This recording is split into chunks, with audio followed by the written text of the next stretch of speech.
Dans le secteur de Chanu, en Basse-Normandie, la moitié des médecins sera partie à la retraite dans moins de 5 ans. Un cas malheureusement loin d'être rare en France. Pour trouver une solution, les communes font souvent appel à des hommes comme Sylvain Blondin. Son travail, recruter la perle rare et assurer son implantation. Nous, on travaille sur la France, toute l'Europe, donc on propose des postes aux médecins, mais avant, on qualifie les candidatures. C'est-à-dire qu'on ne va pas obligatoirement, répondre à toutes les candidatures d'une façon positive. Et là, notamment pour Chanu, on a essayé d'avoir un médecin français qui vienne, et là, pas de réponse, pas de médecin qui veulent venir.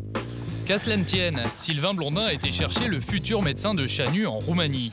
Petr Topor a ouvert son cabinet il y a à peine plus d'un mois. La Mulciane. Il se souhaite la bonne année en roumain, mais Petr Topor parle français. Seule petite différence, il reçoit ses patients en pantoufles. Les pantoufles avec le drapeau français, c'est pour mieux s'intégrer dans le village? Exactement. Pour une plus belle image. Oui. Après 15 ans à travailler dans une grande ville industrielle roumaine, c'est un grand changement pour lui. Je viens ici pour une vie tranquille, parce que j'ai des familles, j'ai une petite fille, et c'est une bonne chance pour nous pour travailler comme une grande famille. En France, on a beaucoup de médecins étrangers. Nous sommes déjà habitués avec une médecin étrangère. C'est bien. Son salaire, aux alentours de 600 € en Roumanie, a aussi été multiplié par 4. Pour l'instant, il n'y a pas encore foule dans la salle d'attente, mais les patients ont l'air satisfaits. Il va progresser en français. Il parle déjà bien français, donc après c'est une question de confiance, donc voilà.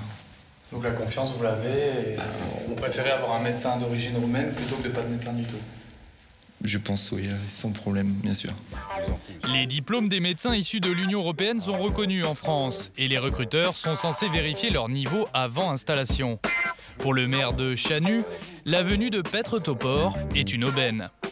Les gens aujourd'hui qui sont allés le voir nous ont tous dit « mais nous, ça y est, c'est notre médecin, on va retourner le voir Voilà. ». Et ça, c'est important.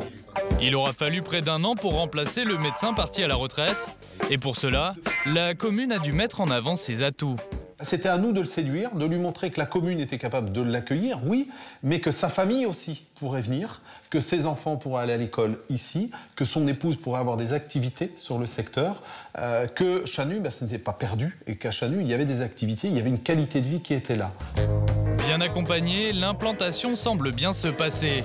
Mais c'est loin d'être toujours le cas. Certains médecins profitent des largesses de certaines communes pour ensuite aller s'installer ailleurs.